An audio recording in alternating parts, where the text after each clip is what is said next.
اعوذ باللہ من الشیطان الرجیم بسم اللہ الرحمن الرحیم رب اشرح لی صدری ویسر لی امری واحلل عقدۃ من لسانی یفقهوا قولی رب زدنی علما اللہم فقہنا فی الدین آمین اللہم صلی علی محمد وعلی آل محمد۔ سورہ آل عمران ہے، جز نمبر 4، اور آج ہماری آیت ہے 179۔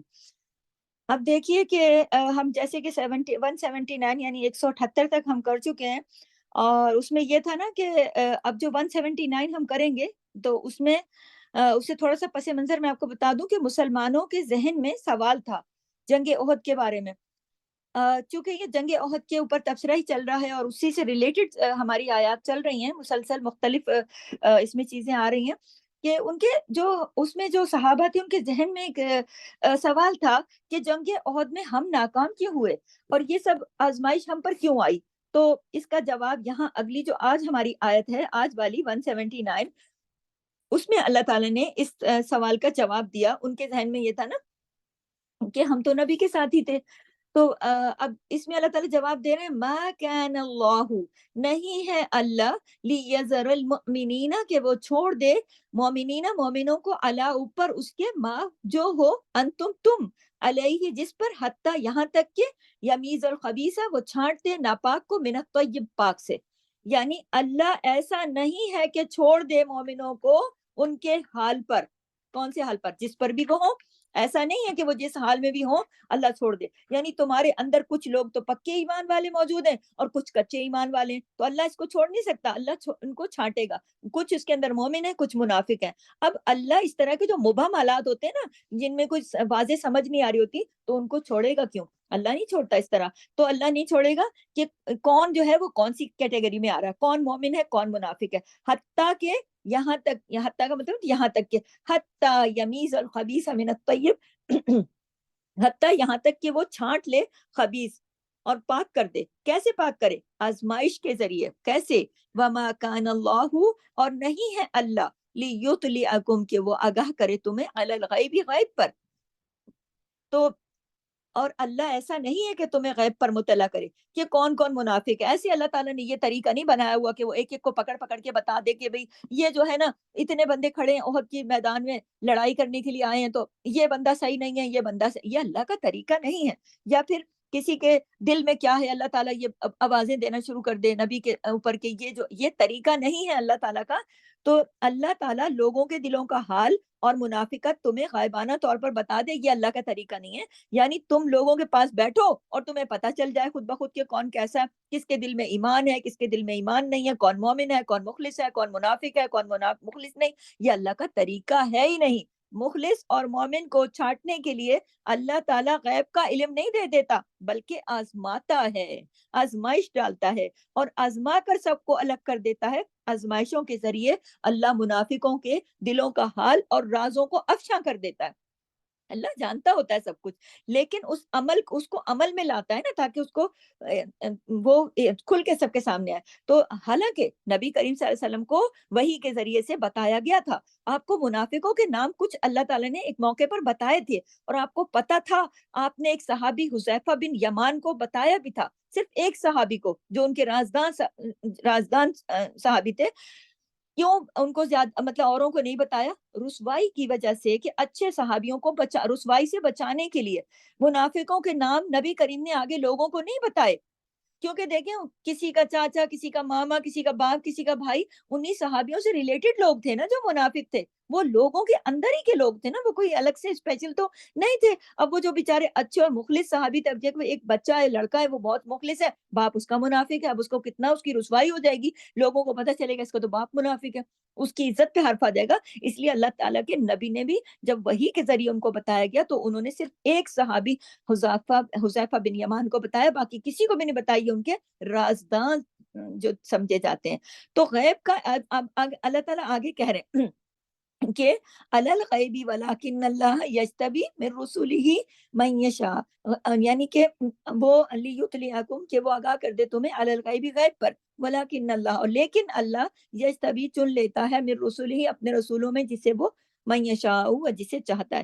اس کا مطلب یہ بنتا ہے کہ اللہ تعالیٰ جو غیب کا علم ہے نا، نبی کو جتنا دینا ہوتا ہے اس کو بھی دے دیتا ہے. دیکھیں اللہ تعالیٰ سورہ جن میں بھی، سورہ جن کی ایک آیت ہے جس کا ترجمہ بتا رہی ہوں، کہ وہ اس میں اللہ تعالیٰ فرما رہے ہیں کہ اللہ غیب کا علم جاننے والا ہے، اور اپنے غیب پر وہ کسی کو یوں ہی مطلع نہیں کر دیتا، بلکہ مگر وہ رسولوں میں سے کسی رسول کو چن لیتا ہے، اور پھر اس میں علم دینے کے لیے ان کو وحی کر دیتا ہے.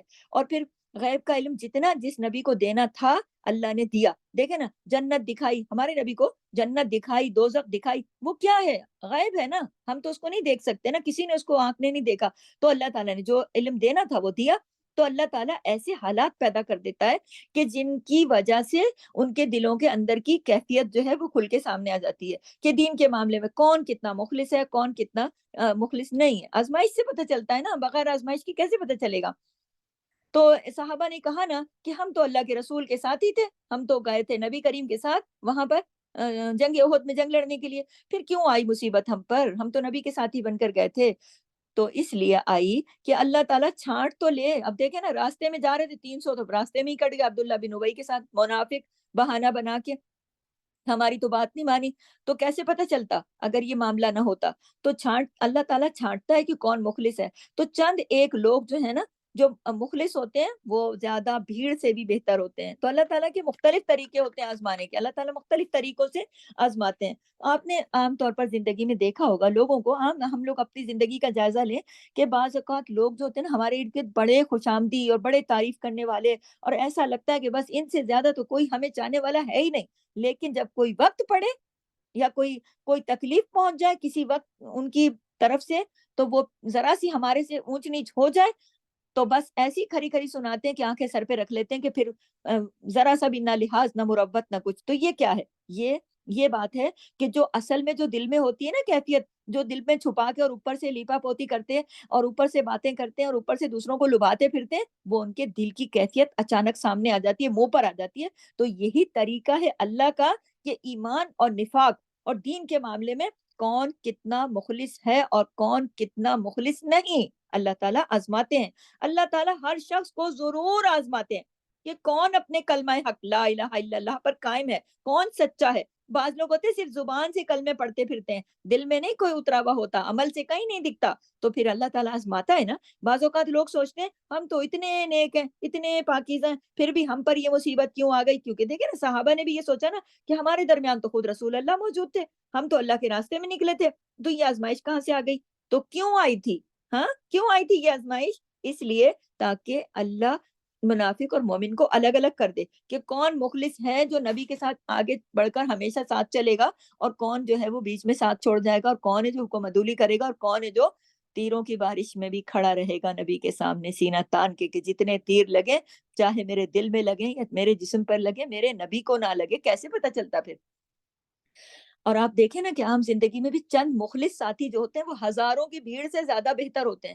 آپ نے مثلاً دیکھا ہوگا گھروں میں کوئی ایمرجنسی ہو جاتی ہے عموماً، کوئی شادی کا موقع ہو، کوئی فوتگی کا موقع ہو، کوئی غمی خوشی ہوتی ہے نا گھروں میں. تو ایسے موقعوں پر آپ دیکھیے کہ جو آپ کے مخلص ساتھی ہوتے ہیں نا، وہ ہر قدم پر بغیر کسی ہیل حجت کے بڑھ کر آپ کا ساتھ دیتے ہیں، الٹا مدد کرتے ہیں. اور جو دوسرے ہوتے ہیں نا، وہ الٹا آپ کے لیے بیچ میں مصیبتیں کھڑی کرتے ہیں، فلانا کیوں آیا، اس کو کیوں بلایا، اس کو نہیں بلاؤ، اس کو باہر نکالو، وہ آیا تو میں نہیں آؤں گا، وہ شامل ہوا تو مجھے ناراض منہ بنا لیا، میرے سے پوچھا نہیں، میرے سے مشورہ نہیں کیا، مجھے وہ جگہ کیوں نہیں ملی، مجھے وہ عزت کیوں نہیں ملی.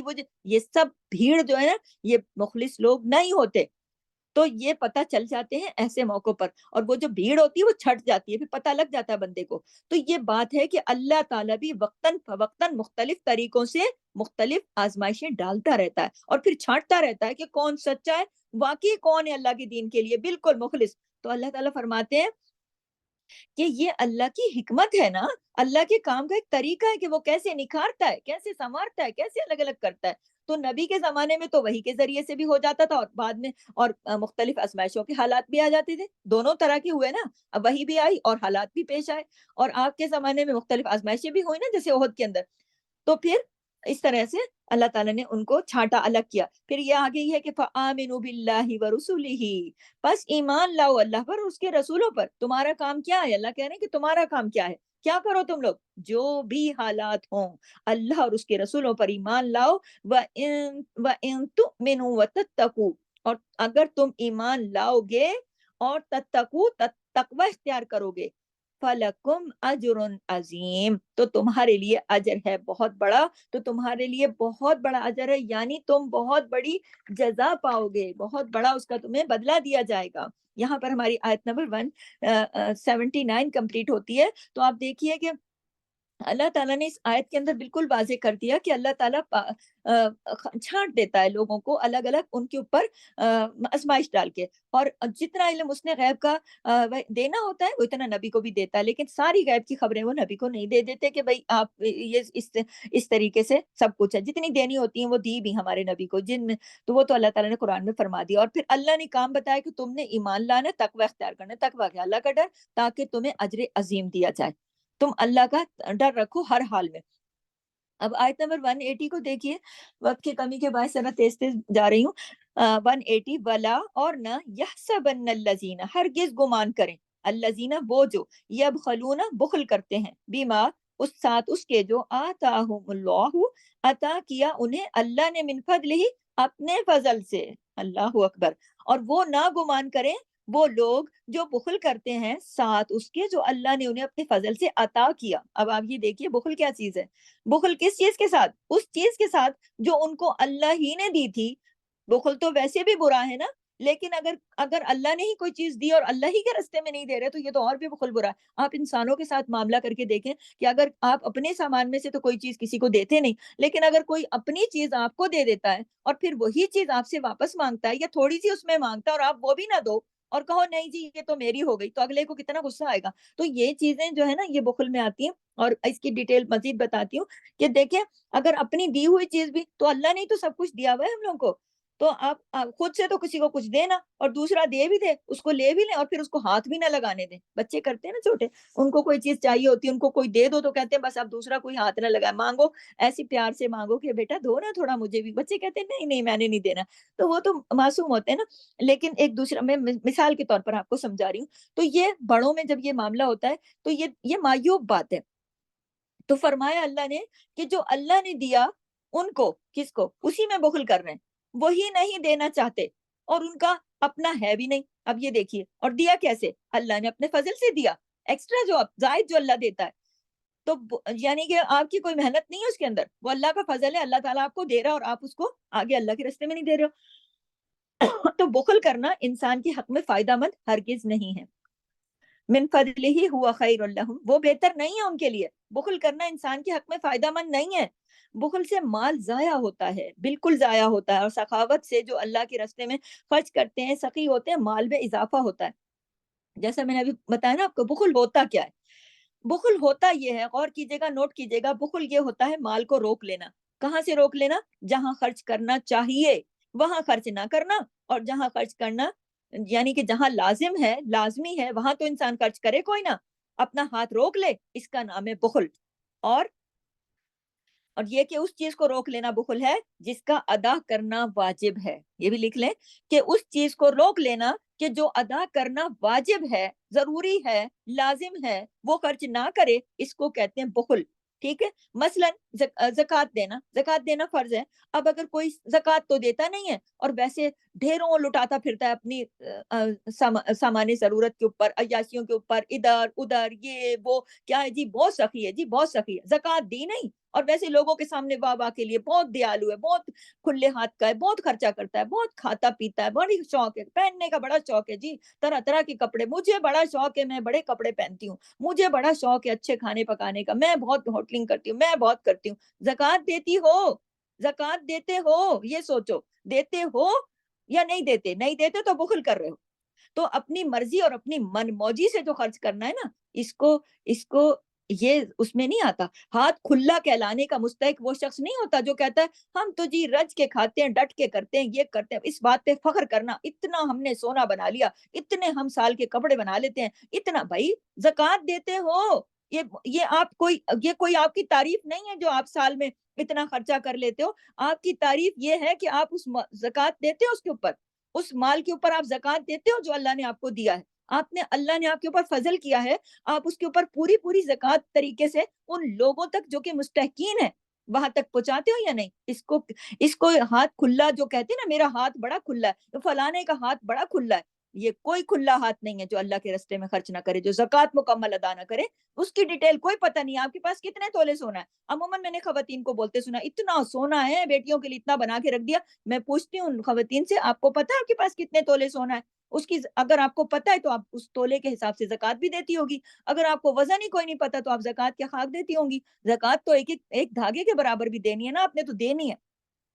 ایک تولے کے اوپر جتنی زکوٰۃ بنتی ہے تو آپ کو پتا ہوگا کہ آپ کے پاس کتنا سونا ہے, تو آپ اس کی زکوٰۃ دو گی. آپ کو پتا ہی کوئی نہیں, بس لوگوں کے اوپر روب راب ڈالنے کے لیے اتنا ہے اتنا, تو یہ تو کوئی بات نہ ہوئی نا. یہ تو آپ لوگوں کے سامنے کر رہے ہو, اللہ کے راستے میں تو آپ نہیں کر رہے, بخل کر رہے ہو. اس کا مطلب ہے بخل کر رہے ہو.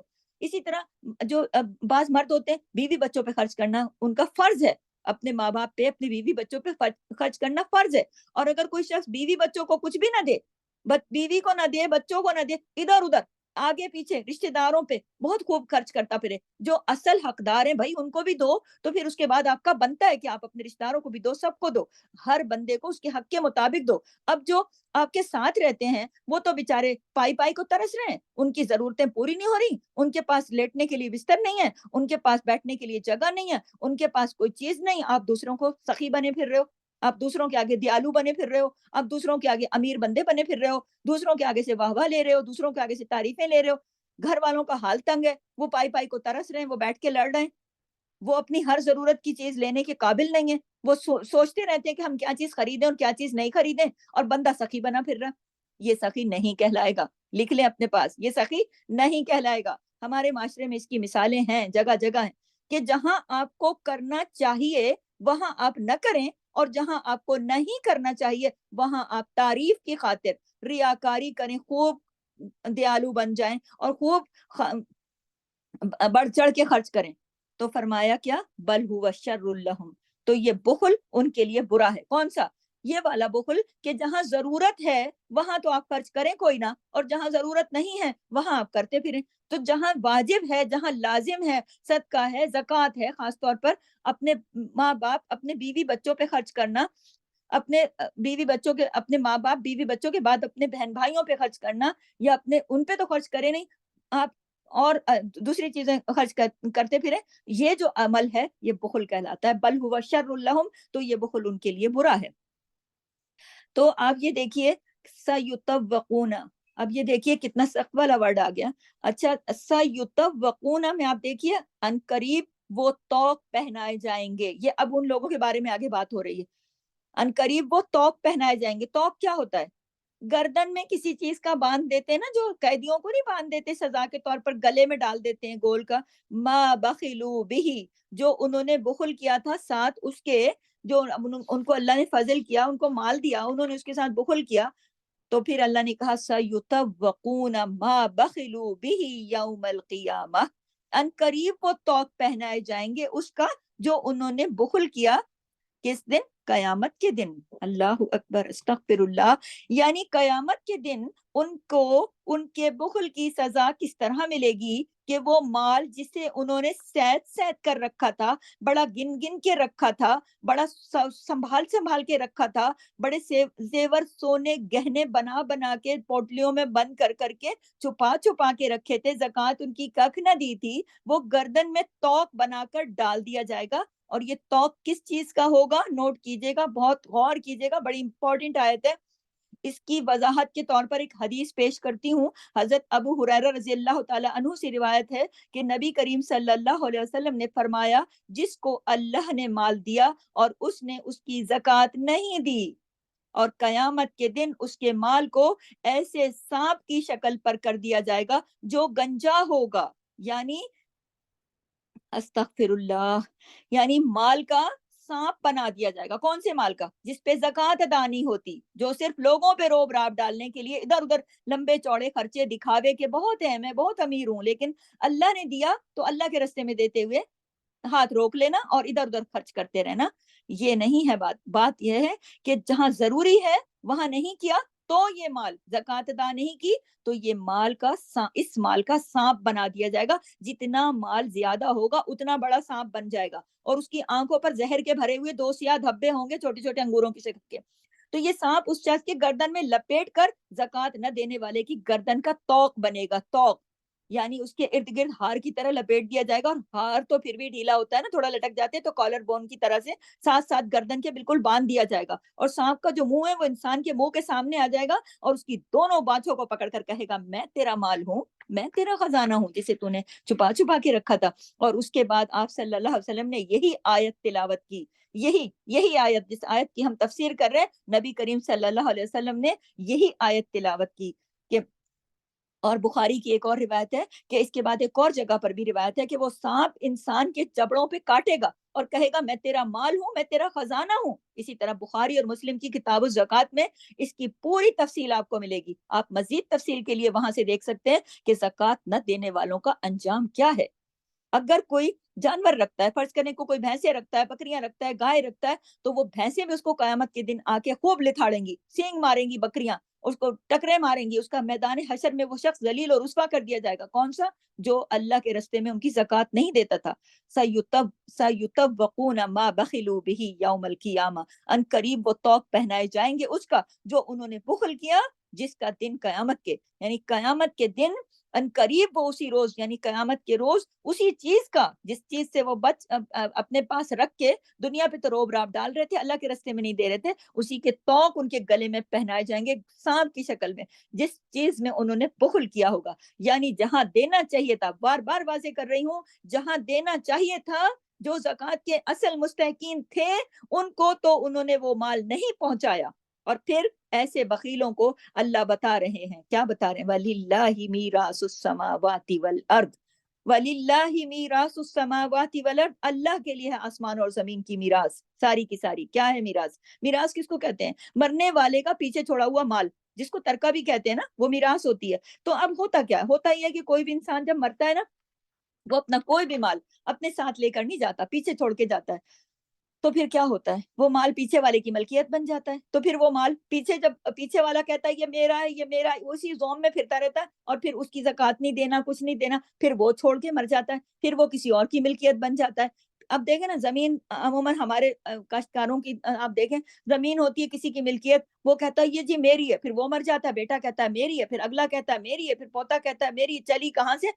بنی کس نے، بنائی کس نے؟ میراث السماوات والارض، ساری زمین اور سارے آسمان، یہ سب تو میراث ہے اللہ کی، اللہ نے یہ زمین بنائی، بندے کہتے ہیں یہ میری ہے، وہ کہتا ہے یہ میری ہے، وہ کہتا ہے یہ میری ہے، تو ایک جو ہے وہ مالک بن کے بیٹھ جاتا ہے، پھر وہ مر جاتا ہے، پھر دوسرا مالک بن جاتا ہے، پھر وہ مر جاتا ہے، پھر اگلے کی ملکیت میراث اس کو مل جاتی ہے، پھر اس کو مل جاتی ہے، بندے بدلتے رہتے ہیں، اور اوپر سے چیز وہی رہتی ہے، کرتے کرتے کرتے آخر میں جب سب مر جاتے ہیں تو پھر وہ مال کس کی ملکیت میں جاتا ہے؟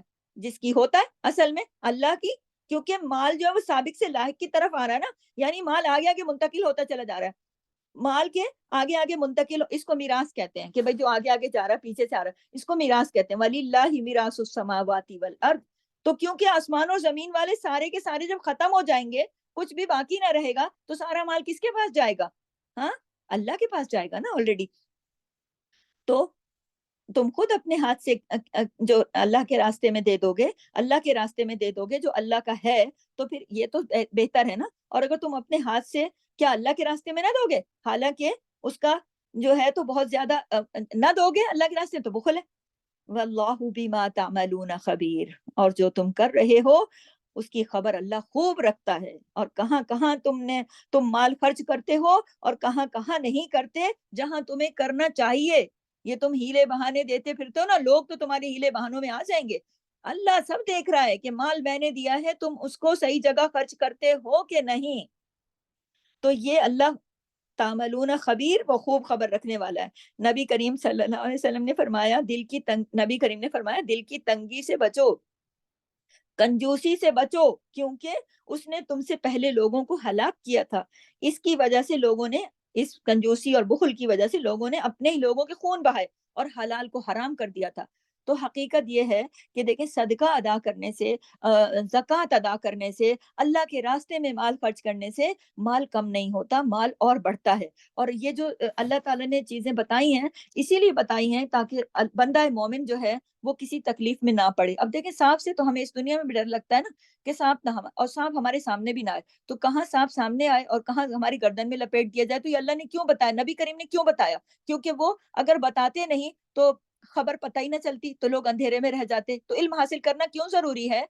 کیونکہ علم حاصل کریں گے تو آپ کو یہ چیزیں پتہ چلیں گی، تو آپ اپنی پراپر زکوٰۃ ادا کریں گے، اللہ کے راستے میں صدقات ادا کریں گے، جو مال اللہ نے جو فضل کیا ہے اس کو، اس میں سے غرباء کا حصہ بھی نکالیں گے، اور ان کا بھی جو کہ ضروری ہے، جن کا آپ کے اوپر لازم ہے، واجب ہے، اس کا خرچ کرنا ضروری ہے۔ باقی دیکھیں یہ جو باقی دکھاوے کی چیزیں نا، ریاکاری، میرے پاس دنیا کو دکھانے کے لیے میں تو ہر فنکشن میں نیا جوڑا پہنتی ہوں، میں تو سال کے اتنے جوڑے بناتی ہوں۔ بھائی کس کام کے؟ آپ پہلے یہ بتاؤ سب سے کہ آپ زکوٰۃ ادا کرتے ہو؟ اگر آپ کے پاس پوری زکوٰۃ کا حساب کتاب ہے، آپ پورا ٹھیک سے ادا کرتے ہو، اس کے بعد آپ ایک نہیں 10 پہنو۔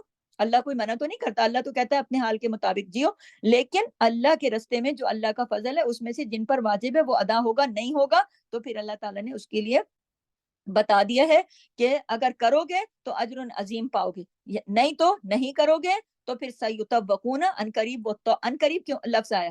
یعنی یہ دنیا تو ختم ہونے والی نا، جس کو ہم بڑا طویل سمجھتے ہیں کہ یہ تو بڑا ٹائم ہے، یہ کوئی نہیں، یہ جو سین کا لفظ آیا نا، سمجھ جائیں ان قریب، تو وہ جو قیامت کا دن ہے نا وہ اتنا دور نہیں ہے، وہ ان قریب وہ توق پہنا جائیں گی، کیونکہ اللہ فرما رہے ہیں نا، میں تو نہیں کہہ رہی ہوں۔ سیطوقون، یہ جو سین کا لفظ ہے خاص طور پر ان قریب کے لیے آیا ہے، تو یہ جو زندگی ہے بڑی مختصر ہے۔ تو جس نے بھی بخل کیا، ما بخلوا بہ یوم القیامہ، جو انہوں نے بخل کیا، اور بخل کی تعریف میں نے آپ کو بتا دی کہ جدھر خرچ کرنا ہے، جن پر لازم ہے، جن پر واجب ہے، جو اللہ نے قرار دے دیا کہ ادھر کرو، ادھر جو نہیں کرے گا وہ بخل کرے گا، تو بخل کرے گا تو پھر یاد رکھے کہ یہ ساری میراث پھر اللہ کی، زمین اور آسمان، اور اللہ ساری چیزوں کی خبر رکھتا ہے، پھر اس سے کوئی چھپ نہیں سکتا، کسی کونے خدرے میں بھی کہیں پھر چھپنے کی جگہ نہ اس دنیا میں ہے کہ کہیں چھپ جائے تو اللہ کی نگاہ میں نہیں آئے، اور نہ ہی آخرت میں پھر چھپ سکے گا۔ اللہ تعالیٰ سب کی خبر رکھتا ہے، وہ خبیر ہے، وہ ایک ذرے ذرے کی خبر ہے، اس کو ہر جگہ اس کی جو بھی عمل کیا جاتا ہے، سامنے یا چھپ کر، اللہ کو سب پتہ ہے۔ تو اللہ تعالیٰ ہمیں نیک اعمال کی توفیق دے۔ سبحانک اللہم و بحمدک، نشہد ان لا الہ الا انت، نستغفرک و نتوب الیک۔ السلام علیکم ورحمۃ اللہ وبرکاتہ۔ جزاک اللہ خیر۔